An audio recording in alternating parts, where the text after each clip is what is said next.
बड़ी खबर मिल रही है, मेडिकल ऑक्सीजन प्लांट लगाने में राहत दी गई है। गहलोत सरकार ने कई तरीके की राहत देने की बात यहां पर की है।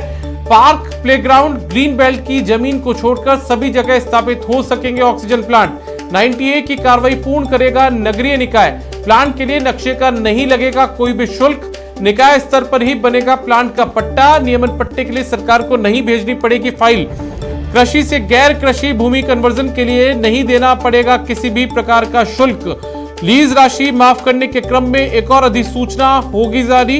नगरीय निकाय विभाग ने जारी किया यह आदेश। सीएम गहलोत के निर्देश पर यह आदेश जारी हुए हैं। तो मेडिकल ऑक्सीजन प्लांट लगाने को लेकर नगरीय विकास विभाग ने यह आदेश जारी कर दिया और इसमें जो ऑक्सीजन प्लांट है उसे लगाने वाले को कई तरीके की जो रियायतें हैं, कई तरीके की जो सहूलियत है वो यहां पर मिलने वाली है।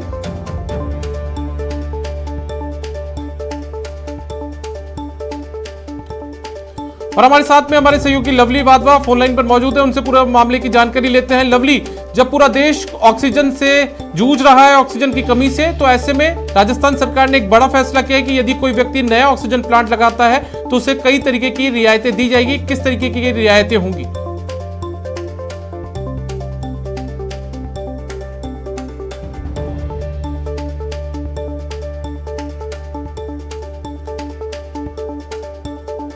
एक बार वापस से लवली का रुख करते हैं। लवली, राजस्थान सरकार ने कई रियायतें देने की घोषणा की है। यदि कोई व्यक्ति नया ऑक्सीजन प्लांट लगाता है तो किस तरीके की रियायतों की घोषणा यहां पर की गई है?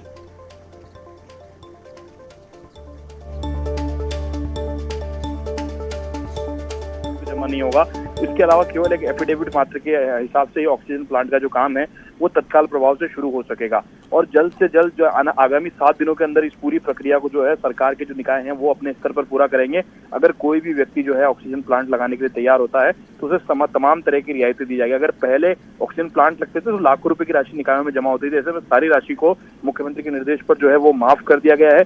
और आपको बता दें करीब करीब 1 करोड़ रुपए का इन्वेस्टमेंट इस पूरे प्लांट के दौरान होगा, जिसमें 50 लाख रुपए की राहत जो है वो राज्य सरकार की ओर से दी गई, यानी कि 50% में जो है ये ऑक्सीजन प्लांट लग सकेगा। मेडिकल ऑक्सीजन प्लांट अगर आप लगाते हैं तो और कई तरह की रियायतें, राजस्थान के अलावा कई और राज्य भी हैं जो इसको लेकर के पहल कर रहे हैं, लेकिन राजस्थान ने संभवतः ये पहला राज्य राजस्थान बन गया जिसने मेडिकल ऑक्सीजन प्लांट के मामले में अपने राजस्थान के तमाम शहरों और गांवों को आत्मनिर्भर बनाने की दिशा में एक बहुत बड़ा कदम जिसे कह सकते हैं वो उठाया है। और यहाँ पर किसी तरह की कोई फाइलों का मूवमेंट नहीं होगा, सरकार के पास कोई फाइल नहीं आएगी। निकाय के स्तर पर ही तमाम जो कामकाज होंगे वो तुरंत प्रभाव से 7 दिनों के अंदर अंदर पूरा करने के निर्देश जो है मुख्यमंत्री के निर्देश पर ये निर्देश जो है वो जारी कर दिए गए हैं। सभी निकायों के अंदर तत्काल प्रभाव से ये निर्देश जो है आज से ही, अभी से ही पूरे राजस्थान में ये निर्देश जो है वो लागू कर दिए जाएंगे। जी लवली, पूरा देश, पूरा प्रदेश यहाँ पर ऑक्सीजन की कमी से जूझ रहा है, ऐसे में कितनी बड़ी राहत यहाँ पर मिल पाएगी? क्योंकि यदि इस तरीके की जब रियायत दी गई है तो लोग भी आगे बढ़कर इसका फायदा जरूर यहाँ पर उठाएंगे और नए ऑक्सीजन प्लांट लगाएंगे। देखिए, एमएसएमई सेक्टर के अंदर वैसे तो कई तरह की रियायतें ऑक्सीजन प्लांट को लेकर के, लेकिन जो कन्वर्जन होता है, जमीन का कन्वर्जन, उसमें एक बहुत बड़ी राशि खर्च होती है और उसके अलावा जो फाइलों का जो मूवमेंट होता है उसमें बहुत लंबा समय अरसा बीत जाता है। तो ऐसे में ये दो जो सबसे बड़ी समस्याएं थी लोगों की, उन्हें दूर करते हुए सरकार ने सभी तरह के शुल्कों को माफ कर दिया है और केवल एक अंडरटेकिंग के आधार पर, यानी आप अंडरटेकिंग देंगे उसके आधार पर 90A की कार्रवाई भी हो जाएगी, आपकी भूमि का कन्वर्जन भी हो जाएगा औद्योगिक में, उसके साथ साथ ही आपकी जो लीज की राशि है वो भी पूरी तरह से माफ हो जाएगी। यानी आपको सरकार को एक पैसा नहीं देना, केवल अपने दस्तावेज जमा कराने, ऑक्सीजन प्लांट आप कौन सी कंपनी का लगाएंगे, कैसा लगाएंगे, उसकी जानकारी केवल सरकार को देनी और सरकार पूरी तरह से सभी तरह की कागजी कार्रवाई में जो है वो सहयोग करेगी। और मुख्यमंत्री कार्यालय जो है इस पूरे काम की जो मॉनिटरिंग के लिए मुख्यमंत्री कार्यालय के अफसरों की ड्यूटी भी इसमें लगाई गई है। जी चलिए, शुक्रिया लवली, बहुत बहुत शुक्रिया आपका इस तमाम जानकारी के लिए। तो हमारे सहयोगी लवली वाधवा जिस तरीके से बता रहे थे कि राजस्थान सरकार ने नगरीय विकास विभाग जो है उसने अब आदेश जारी कर दिया है, कई तरीके की रियायतें देने की बात की गई है, चाहे वो लैंड कन्वर्जेशन की बात हो या फिर दूसरी बातें हो। इस तरीके की रियायतें नया मेडिकल ऑक्सीजन प्लांट लगाने पर मिलने वाली है।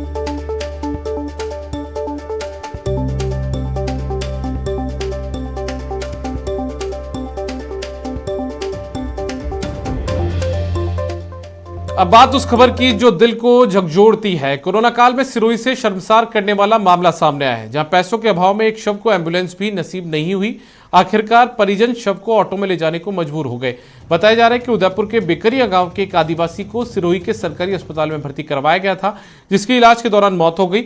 उसके बाद परिजन शव को घर ले जाने के लिए एम्बुलेंस ढूंढते हुए नजर आए। एम्बुलेंस तो नहीं मिली, लेकिन इस दौरान उससे पैसे भी कई मांगे गए। गरीब परिवार उसे चुकाने में असमर्थ था।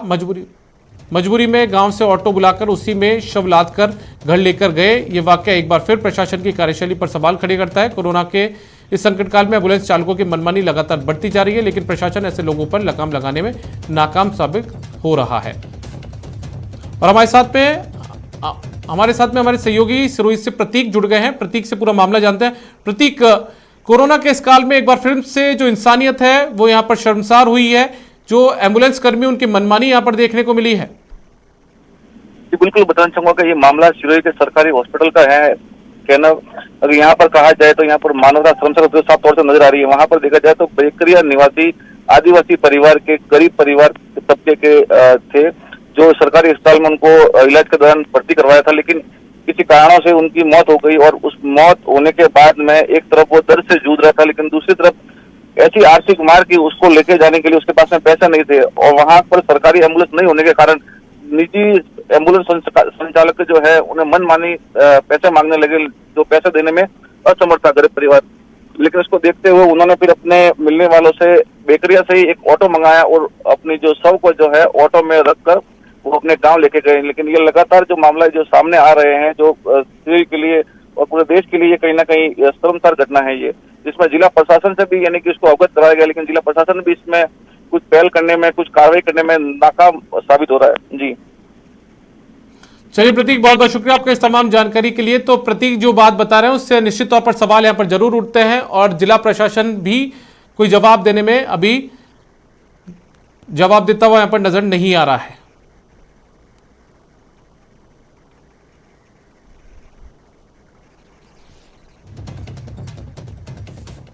सरकार ने कोरोना संक्रमण की चैन को तोड़ने के लिए रेड अलर्ट जन अनुशासन पखवाड़ा लागू किया, लेकिन इस बीच कई जगहों पर लापरवाही की तस्वीरें भी सामने आई। अब हम आपको कोरोना काल में अस्पताल की लापरवाही दिखाते हैं। मरीजों की संख्या बढ़ने से अस्पताल की व्यवस्था चरमराई गई है। टीवी स्क्रीन पर आप दो तस्वीरें देख रहे हैं। पहली तस्वीर भरतपुर की है। यहाँ का राज बहादुर मेमोरियल अस्पताल में जगह जगह कचरे के ढेर नजर आ रहे हैं। वहीं दूसरी तस्वीर झालावाड़ जिले की है। यहाँ कोरोना लगातार कहर बरपा रहा है। लोगों को अस्पताल में सही से इलाज नहीं मिल पा रहा।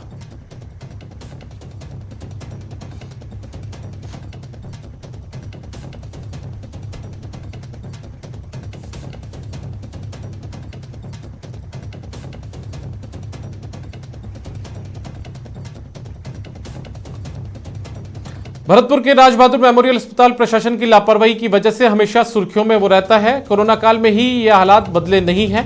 कोरोना वार्ड में गंदगी का अंबार लगा हुआ है और नालियों का पानी भी वार्ड तक पहुंच रहा है, जिसकी वजह से संक्रमण और बढ़ रहा है। कई बार शिकायत के बावजूद भी अस्पताल प्रशासन के कान पर जूं तक नहीं रेंगती। ऐसे में संभाग का सबसे बड़ा अस्पताल बदहाली की मार झेल रहा है।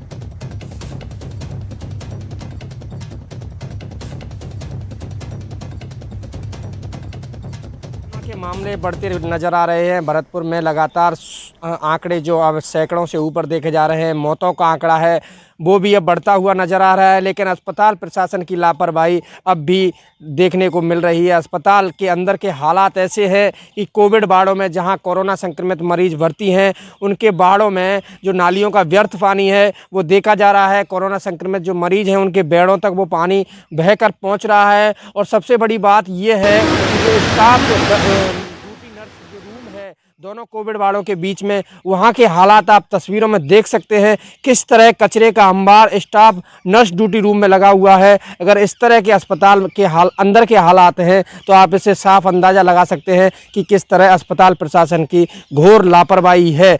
इस तरह बढ़ते कोरोना संक्रमण के मामले में भी साफ सफाई को लेकर अस्पताल बेहद ही गंभीर नज़र नहीं आ रहा है। तो आप साफ अंदाज़ा लगा सकते हैं कि अस्पताल, संभाग के सबसे बड़े अस्पताल में ऐसे हालात हैं, तो जो छोटी छोटी CSC हैं, छोटे छोटे अस्पताल हैं, उनकी व्यवस्थाओं में क्या फ़र्क देखा नज़र आएगा आपको। इस कोरोना संक्रमित जो मरीज हैं उनको समुचित इलाज नहीं मिल पा रहा है। लगातार अस्पताल प्रशासन की शिकायतें मिल रही हैं। मरीज हैं वो दर दर की ठोकरें खा रहे हैं। तो इसमें कहीं ना कहीं संभाग के सबसे बड़े अस्पताल पर फिर एक बार सवाल खड़े हो रहे हैं। कैमरा पर्सन मनीष कुमार के साथ दीपक पुरी, न्यूज़ 18 भरतपुर। झुंझुनू के सबसे बड़े राजकीय अस्पताल